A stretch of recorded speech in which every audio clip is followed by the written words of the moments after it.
show some error. Okay. Since I was not audible to most of you, I was saying that we had completed with the third chapter of history. So 3 chapters done and 1 chapter of civics has been done, right? So we have completed with 4 chapters. Now this is the 5th chapter which I'm going to start. That is the second chapter of civics. Second chapter of civics. Second chapter of civics. That is the president and the vice president. The president and the vice president. The president and the vice president.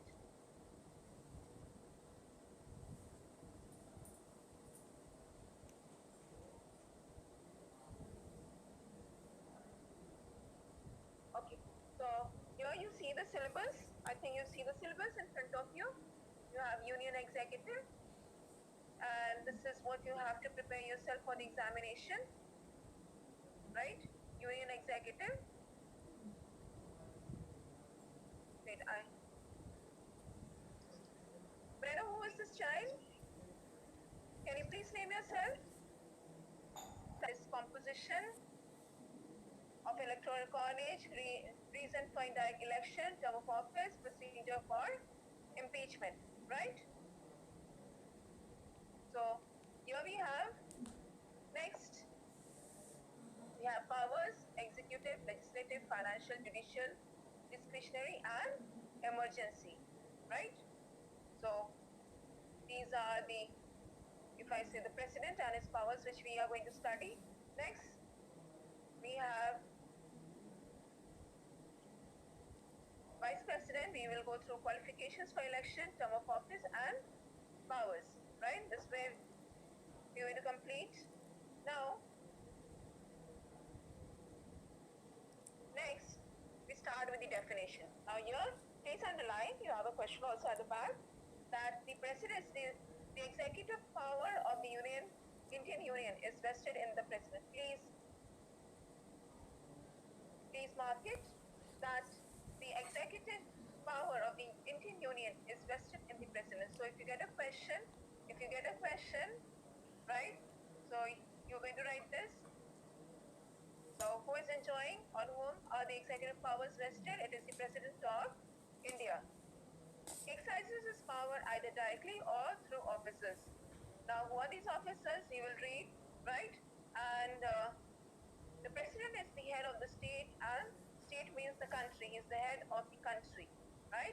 So head of the state and Supreme Commander of Defense Forces of India. So this is what we are going to study. Now, next we have how he is actually exercising his power. He is actually exercising his power with the help of the advices given by the Prime Minister and his Council of Ministers. This is how he gets the advice, right? So, there shall be Council of the Constitution provides. These are the people, the Council of Ministers, Prime Minister at the head, to aid and advise the President. So this is how he is actually exercising his power, right? So according to 42nd Amendment Act, it is necessary for the President to exercise his or her function in accordance with the advice of the Council of Ministers, right? So this is in brief about it. Next you have qualification. What are the qualifications needed? So person shall, mention over here, should be citizen of India, 35 years of age, right? And next should be a part or should be qualified for election to become the member of Lok Sabha, right? So these are the qualifications to become the president of India. Now next, point number 2, it is telling us about the disqualification, how he can be disqualified, right? So if a person shall not be eligible only, for election as president if he holds any office of profit. So he should not be holding any office of profit, maybe under the state government, maybe under the central government, or under any of the groups, or if I say maybe any of the lower departments mentioned over here, local, under any local or other authority subject to the control of any of the said governments, right? Now, next, a person who holds or who has held office as president can be chosen, can become the president again, right? Eligible for re-election to that office, subject to other provisions of the constitution. So, this is in brief. Now, next we have composition of electoral college. Composition of electoral college. Who are the people actually electing the president of India? So this is actually electoral college. This is called as electoral college, or the people who are there electing the president of India, right? So he is chosen by the elected members of both the houses of the parliament, right? So he is chosen by both the members of the parliament, and he is also elected by the members of legislative assemblies, right, of the states. So legislative assemblies of the states, every state, Pradesh, or all the states, okay, including National Territory of Delhi and Puducherry, right? So these are the members who are choosing the president of India. Now, something very important, if you see, it is mentioned that nominated members, I think we read about nominated members, right? So nominated members of both Lok Sabha and Rajya Sabha, they do not participate in the election of the President of India since they have been nominated. They are not being chosen by the people. That is why they do not get the right to elect the President of India, right? So they are not eligible to be included in the electoral college, right? So this is in brief about who are the members choosing or electing the President of India. Next, if you see, that is how it goes on. The whole procedure goes on. First, we see the candidate's name. His name has to be proposed by 50 members of the electoral college. Just now we read about the electoral college consisting of the members of parliament, MPs and the MLAs, right? So total 50 members should consider or give his name or give the name of that candidate who is going to stand as the president, right? And he should be again supported. These 50 members should again be supported by plus 15 members, okay? Earlier it was different. There were 10 proposers and 10 seconders, okay? So it's presently it is 50. Earlier it was 10. Now next, through an ordinance. This was increased through an ordinance. Ordinance we had read in the last class. What is an ordinance? It's a temporary law which is issued, right? A temporary law which is issued usually by the president on the advice of the prime minister and his council of ministers. Now this ordinance turned into an act on August 29, 1997,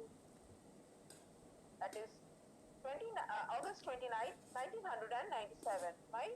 And gradually we also see the security which was deposited, right? It was earlier it was 2,500 rupees, and gradually it changed to 15,000, right? Now we will further read. That is, election of the president is held in accordance with the system of proportional representation by means of single transferable votes, and the voting at each of such election is by secret ballot. Now I'm really disappointed. Someone has not named himself and he's there part of the class. Now I will ask the person, okay, in accordance with the system of proportional representation. Now here you have the system of proportional representation by means of single transferable vote. So if I say for your examination, this has not been included. That is that is proportional representation, not mentioned over here. Though you can read it yourself if you do not understand, though it is not part of the post. It's only for information, manner of election. It's only for information. You can go through it. There's a kind of, how, if you can see, there are certain methods how the voting takes place, the elections are done. Now, in brief, I will give you single transferable vote system. What is the single transferable vote system? Now, what happens? Under this system, all candidates are listed as you can see, 1, 2, 3, 4, 5, 6, okay? So So there can be candidate X, candidate Y, Z, right? Now the voters can give their preference that yes, my first preference is candidate X, my second preference is candidate Y, then further it goes on, right? So this is how the preferences are mentioned, right, in the ballot paper. Now, in case, what happens if a person gets full votes, right? A person gets, for example, candidate X gets full majority, right? Or more than 50% of votes. So that person will be declared as the President of India. Otherwise, if they fail, if any of the candidates fail to get majority, right? If no candidate is able to get absolute majority, right? What is going to happen? Again, voting is going to take place, right? And so here in the voting, the person who has scored the least number of votes, the person who has scored least number of votes he gets eliminated, right? So the person who gets least number of votes gets eliminated. Are you understanding? And so this is how the voting goes on, right? So again, voting takes place. If no absolute majority, so the person again who has got the least number of votes gets eliminated. Now, what is happening? Those if I say the members who had voted for these, and now they are going to give the votes to some other candidate, right? Maybe X and Y. And at the end, we get one person getting absolute majority, right? So this is in brief about single transferable vote. I think we need class to, or proper class, then only you will be understanding this single transferable vote system. So if you have not understood, no problem, right? If you have not understood, no problem. If we meet up, right? If we have a class, right? So definitely I will explain it in the class, right? You should not start panicking that we could not understand. Now here we see the 29th Constitution Amendment Act 1975 and 44th Constitution Amendment Act laid down that any dispute over the election of the president shall be decided by Supreme Court of India. So if there is any dispute about the elections of the president, it is the Supreme Court who is going to decide. Now, there is another question which is raised that why do we have indirect election of the president, right? Why we the people do not choose the president of India, right? So there are different reasons behind mentioned over here. For the reasons for indirect elections. So here mentioned over here, if the president was to be elected directly by the people, right? If he was to be elected by the people, what would have happened, right? There we have the prime minister, we have council of ministers. So there could have arose a rivalry between the prime minister and his and council of ministers and the president of India. So just to avoid this kind of rivalry, what we have, yes, so we have indirect method of election. So mention over here, that is Jawaharlal Nehru said in the Constituent Assembly, we could not have directly elected presidents and not give him real powers. So who is actually enjoying the real powers? It is vested in the hands of the prime minister. So just to avoid any kind of rivalry, right? Just to avoid rivalry, right? We have indirect way of choosing the president of India so that the powers of the prime minister and his council of ministers do not clash with the president of India, right? Now, second point mentioned over here, that is, it is a membership in the two houses of the parliament. Since the membership in the two houses of the parliament was likely to be dominated by one party, right?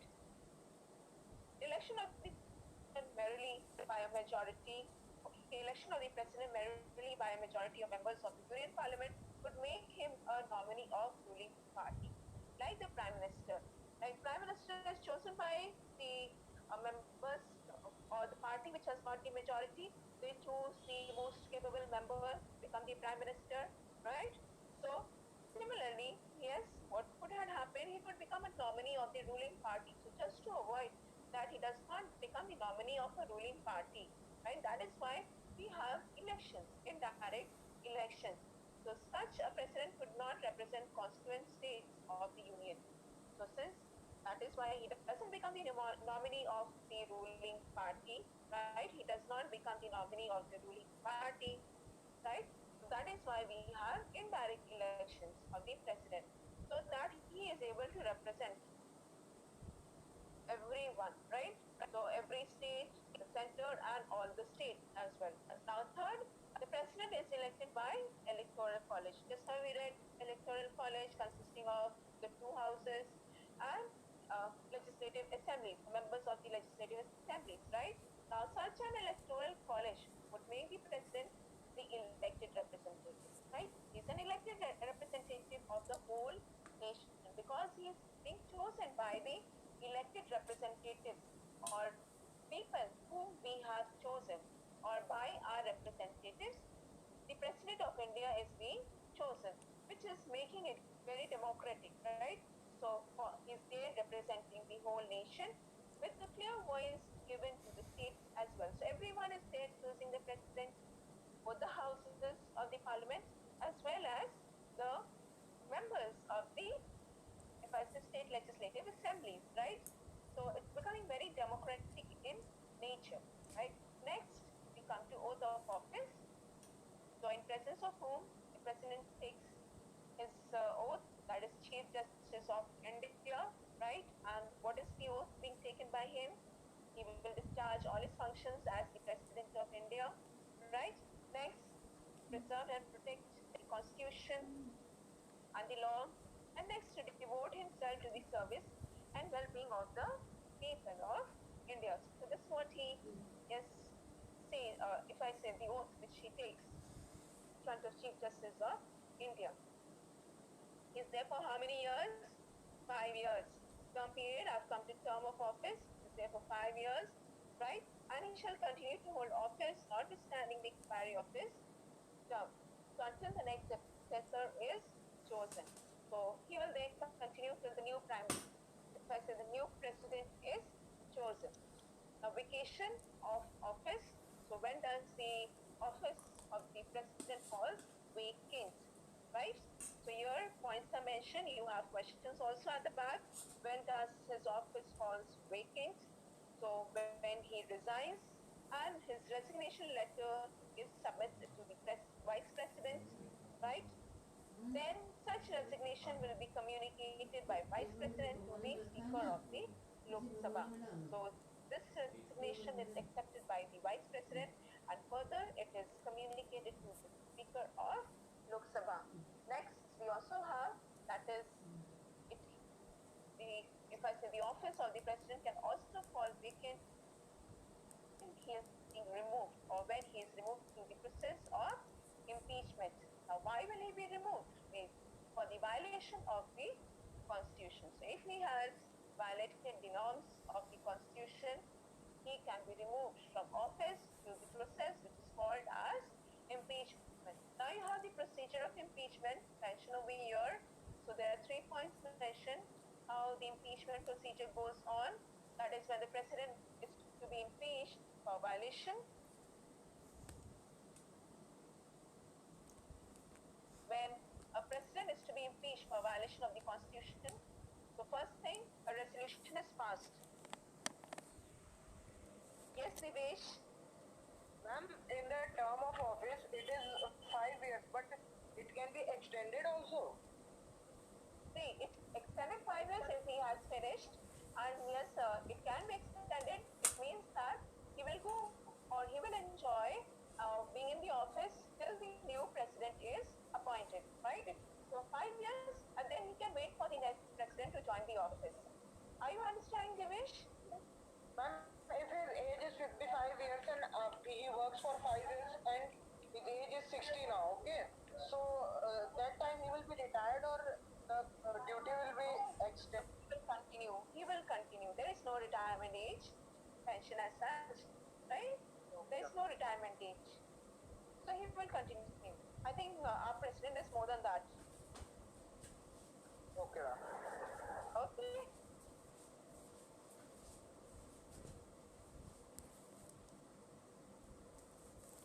So here we come. Next, resolution. So a resolution is passed. We were going through the impeachment. Those who have just now joined in the class, we are going through the impeachment of the president, right?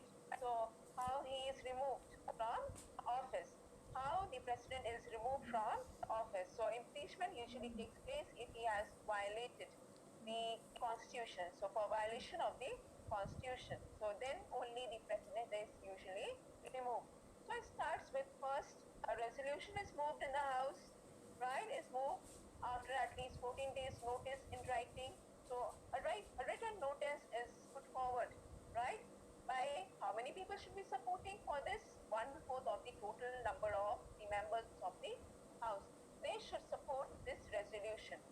Then further, the resolution is passed by a majority. So this resolution, this written resolution is passed by a majority. That is at least 2/3 of the total membership of the house. They should support this resolution. Further, we come to the second point. Now, what happens? All these charges are discussed. When the charge has been so preferred by other house of the parliament, the other house will investigate. So, what is happening? So, both the houses, they go through the charges, they investigate the charges, right, against the president which has been put forward, and the president has a right to appear, right, and to be present at such an investigation. So he has no right to be present when all these charges are being discussed against him. So next, third, if as a resolution, as a result of the investigation, right, if he has violated, investigation is going on, right, a resolution is passed by a majority of not less than 2/3 of the total members. So he shall be declared as impeached, right? So at the end, he is declared as impeached. So he will be declared as impeached, declaring that the charges has been sustained. Sustained means that yes, he is going to be removed. Such a resolution will have the effect of removing the president from his office. Now next you have powers of the president of India, right? Now if you see at the back, question number 1, structured. Question number 1 is asking you, that is discuss the, you have to write down, explain briefly the executive power, then B, legislative power, and C, judicial power. Now, executive powers of the president. First power, that is the head of the union administration. I think till now what we have read, we could understand that he is the person who is heading the executive, right? So all executive orders are issued in the name of the president. So whenever any act is passed, okay, so it only becomes a law when it gets signature of the president, right? And then further it is executed by the ministers, right? So all executive orders are issued in the name of the president. So it is through his signature only, right? They become a law. So all the union officials are his subordinates. So everyone are his subordinates, all the officials. Next, second, appointment of officials of the state. All important appointments are made by the President of India. Now, what are these appointments? We will go through first. He appoints the Prime Minister and Council of Ministers, right? So, the Council of Ministers are appointed on the advice of the Prime Minister. He considers the advice of the Prime Minister, and then these ministers are appointed, right? Now, next, you also have, he appoints the Chief Justice of India. I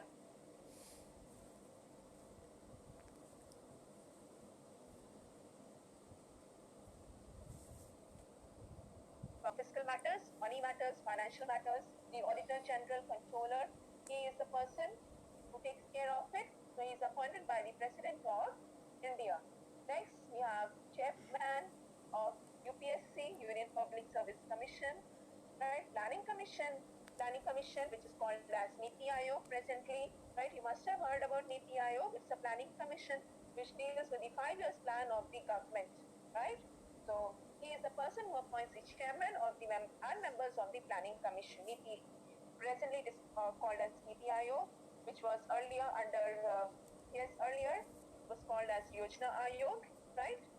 And we have chairman and the members of the economic commission also, right? So this is in brief. If you can understand different appointments, there are so many people being appointed, but all by one person, that is President of India. Now, third point, he has control over the states. How he's actually enjoying the control over the states. So union governments may give necessary directions to the states. During president's rule, right, the control of the union government over the state is complete. Now here you see the control over state governments. So the president is enjoying. So when there is a president's rule, you must have heard about president's rule during the times of emergency. But indirectly, the whole matter is taken care by the central government, by the union government. So during president's rule, the control of the union government over the state is complete. Next, fourth, union territories and border areas.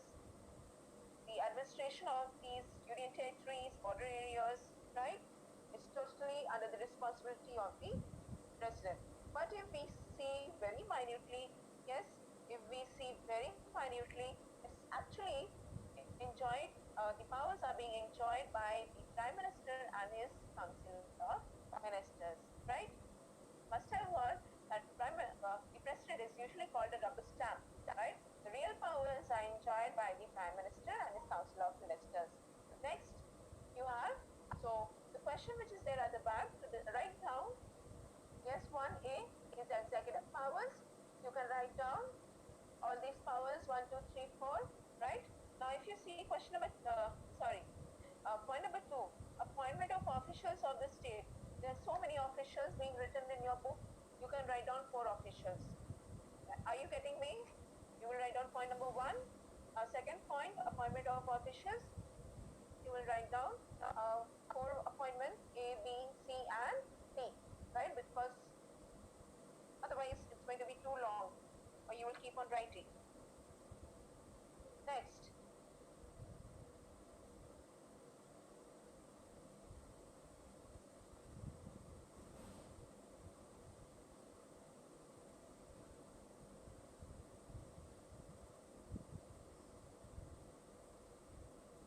Next you see,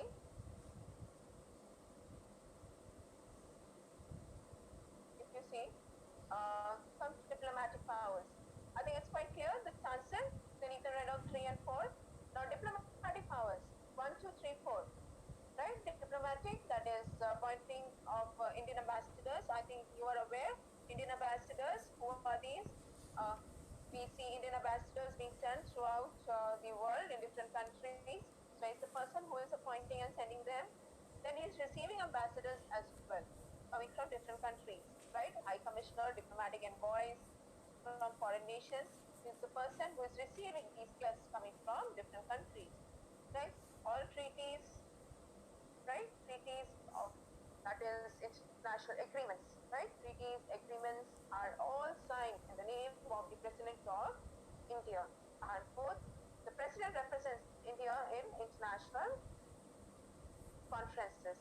The President represents India in international conferences. Are you getting me? So, now next, legislative powers.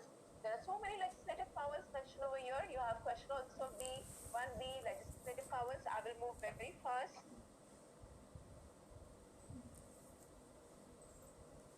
Right? So here, let's see. First thing, he addresses sessions of the parliament. So whenever the house meets up, right? So the president addresses both the house of parliament assembled together for the first session after each general election. So after every general election, it is the President of India who summons, who calls the parliament, right? And so here we see this is one of the important powers in this address. Yes, when he addresses what the parliament, he speaks out the policies, the internal and external policies of the government. So as I told you, being the rubber stamp, so when he addresses the session of the parliament straight after the general elections, right?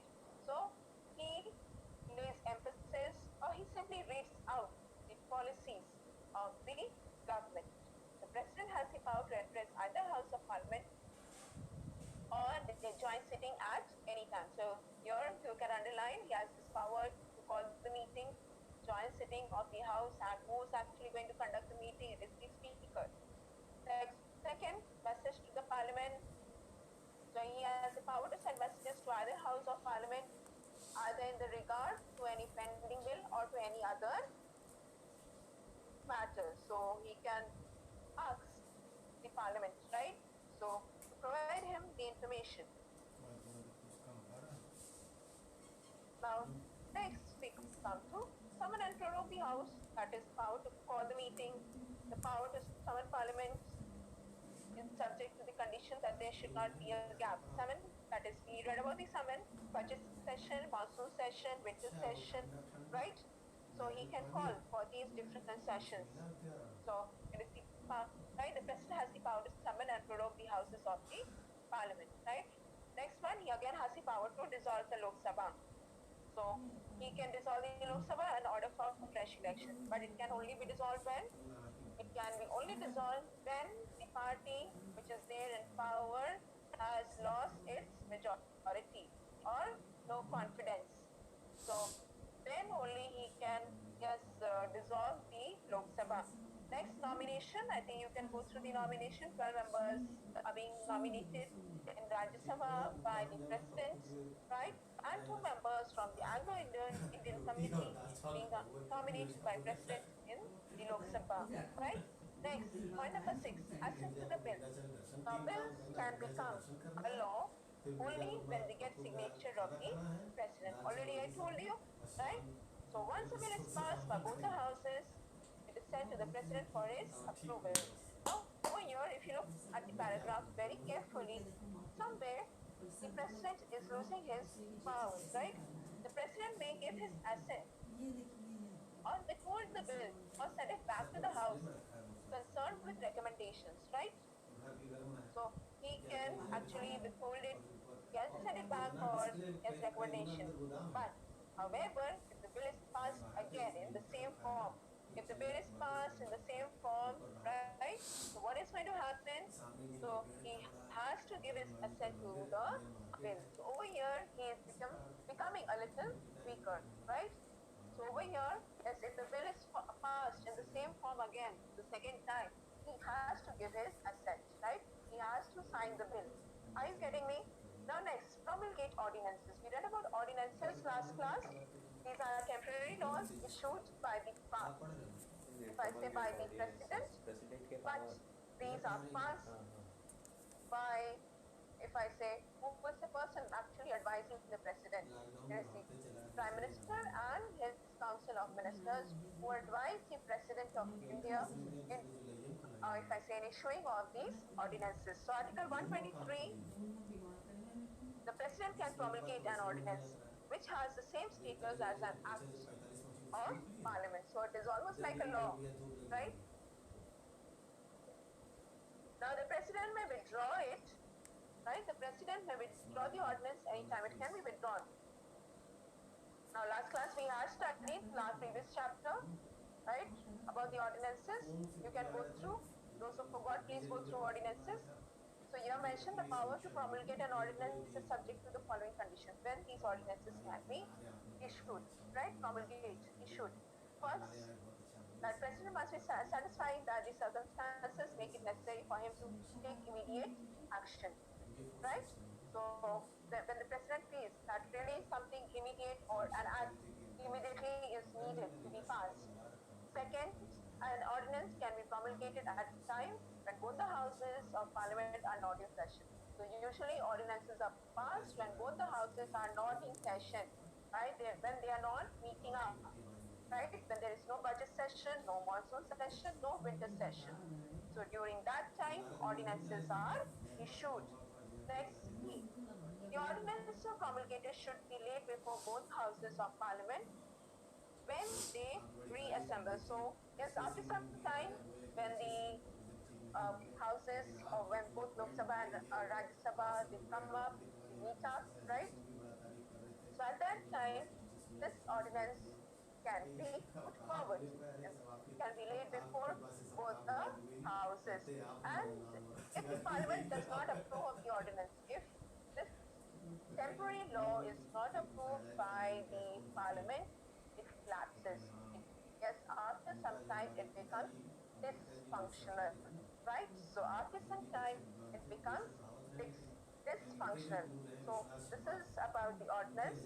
So if an ordinance is not disapproved, it will automatically cease to operate at the end of 6 weeks from the date the parliament reassembles. So yes, if an ordinance is not disapproved, so it will cease to operate. So after some time, that is after 6 weeks, right, from the date the parliament reassembles. So the parliament, for example, reassemble first of, for example, I'm just saying 1st of August, right?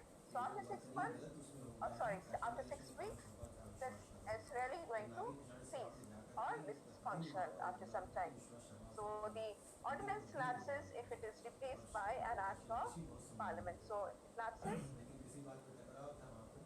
and if it becomes an act, this is no more an ordinance, it becomes a proper law. Now we come to point number 8. We come to point number 8. That is assent to some state bills, right? Assent to some state bills. Assent to some state bills. That is, the governor may reserve some bills to be passed by state legislature, and it needs to be considered by the president, right? If a bill means if the governor feels it has to be considered by the president, it can be kept for the consideration of the president. So the president can refuse his assent to such a bill, or he can also send it back for reconsideration. So bills affecting matters such as the powers of the High Court are reserved for consideration of the President. Next, formation of new states. You must have heard we have new states which were formed, like for example Chhattisgarh, Jharkhand, right, Uttarakhand. These were states which were later made, right? So a bill for the formation of new states or alteration of areas, right, of the existing states cannot be introduced except on president's recommendation. So if they want any kind of alteration or a new state to be formed, you really need the recommendation of the president of India. So this you have legislative powers. If you can see, you can write down 4 legislative powers in your copy. If I send your notebook, any of the 4 legislative powers, I think whichever you find comfortable in writing. I think under 1, 2, right, 4, and 5. 1, 2, 4, and 5. That's quite easy for you to remember, right? So you can write down these 4 points as the legislative powers of the president. Next, you have judicial powers. So before we go through judicial powers, let me go through financial powers. Money bill can be introduced. Again, who is going to recommend? The president. Second, actually, if we see very carefully, it is all being enjoyed by the Prime Minister. The annual budget contains the estimates, income, expenditure of the government for the coming year. The finance minister, on behalf of the president, places the annual budget before the parliament. So it is on behalf of the president. It is the financial minister who speaks, right, on behalf of the president, and put forward the annual budget of the parliament. Now, next, third, annual financial statements is also laid before parliament in the beginning of every financial year on behalf of the president. Now, the annual financial statement. So again, we have the, for example, auditing of the finances, right? There are different statements which are being, yes, after every year being done, prepared. So it is all laid before the parliament on behalf, on whose name it is all done on the name of the president. The fourth point, the president can authorize withdrawal uh, of advances from contingency fund. This is the funds, right, of India, of so contingency fund of India. If there is need, or right, all of a sudden there is need to withdraw money, right, maybe because of certain circumstances. So it is all the authority and the power is vested in the hands of the president. Such expenditure should be subsequently approved by parliament. So what is actually here telling us? That somewhere who is exceeding the power, it is the parliament, or if I say the party which is there in power, right? Now, fifth point, after every 5 years, the president appoints the finance commission, right, comprising chairman and 4 other members. So the finance commission is there to take care of the finances, and it's all actually in the name of president being done. So the commission makes recommendations to the president on financial matters. Now, military powers is the supreme commander of the armed forces. He appoints the chiefs of the three wings. I think all of you are aware of the three wings: Air Force, Army, Navy, right? And third, the president has the power to make declaration of war and peace as well, on advice of the Council of Ministers. So again over here, it is actually Council of Ministers advising him. So indirectly, whatever we have read, the real powers are vested on the hands of the Prime Minister and his Council of Ministers. Next, you have judicial powers. Somewhere again, here we see he's really enjoying some powers. The president is not answerable to anyone, right? To any court, for the exercise of its powers and duties. No criminal suit can be filed against him during his tenure. Third, the president has the power to grant pardon, reprieve, respite, or remissions if yes, of punishment or to suspend, right? So if on all these cases, ABC, if you can see, in all cases where the punishment or sentence is by court martial usually takes place in the forces, right? B, in all cases where punishment or sentence is for an offense against any law relating to union or to union and concurrent list. I think we have read about union and concurrent list. So again over here, he can punish the person, right? Or sentence that person.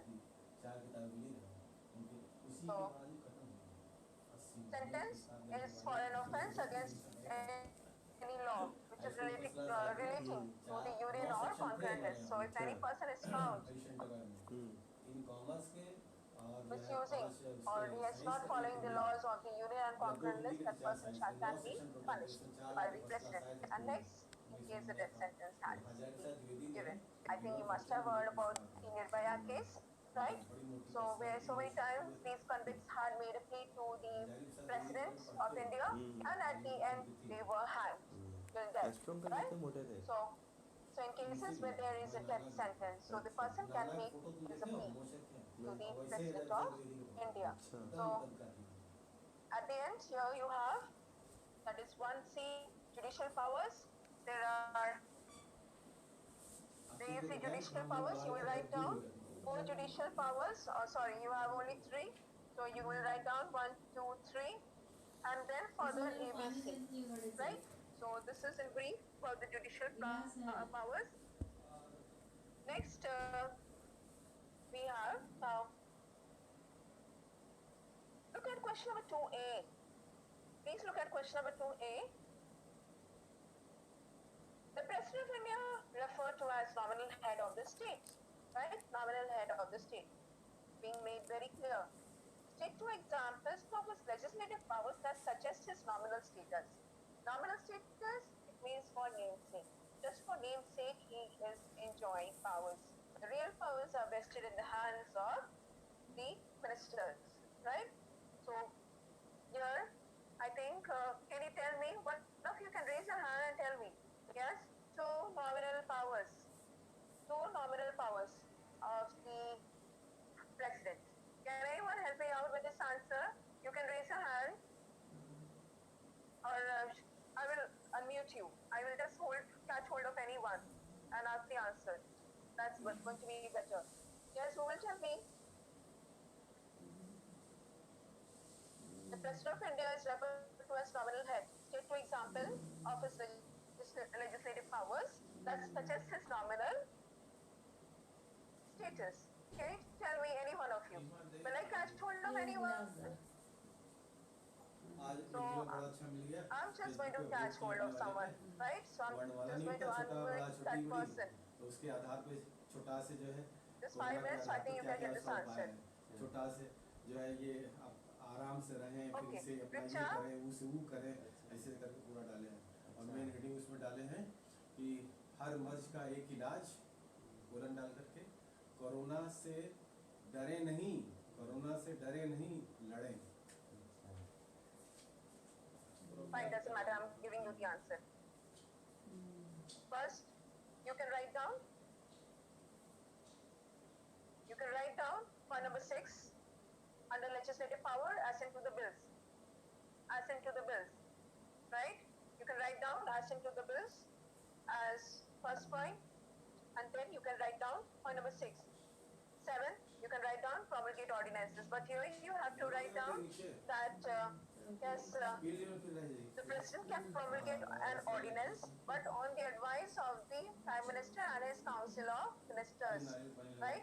So these two, yes, that is assent to bills 6 and 7. Point number 6 and 7, you will write down which suggests its nominal status. I think it's quite clear. Now B. Mention the circumstances. We will go through the national emergency after this. So now discretionary powers which I could not complete. Right? We don't have much time also, and I will take time to explain. But just telling you, you can just write down, start writing the answers. 2B, mention the circumstances when president can, 2C, two discretionary powers of the president. You will write down any two discretionary powers of the president of India, right? Our next class, we will start with national emergency. But if you want, you can write down, mention the circumstances when president can declare national emergency. You can write down the circumstances which is there in your book. My page number is differing from your book, but you have circumstances mentioned very clearly as the heading. Under National or General Assembly, you will write down that whole paragraph. Okay, circumstances. So I have discussed question number 1, right, ABC, question number 2, ABC. So please complete the answers of question 1, ABC to ABC. Please complete it. Next class of mine, right, just one more class I will be needing. So next class of mine, I will complete with this chapter, right? So I want everyone to be completing. And it's very disappointing to know that most of you are still not attending the classes, right? Most of you are still not attending the classes. Please, those who did not attend the class, please ask them. I think all of you are in touch with each other, right? So that's all for today. So next class, we will start with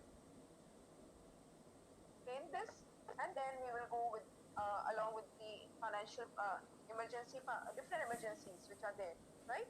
And the powers of the vice president. So meet you in the next class. I just make a request, please attend your classes and keep completing your work, right? Otherwise you will be in hot soup if I say. So please don't land up trouble for yourself.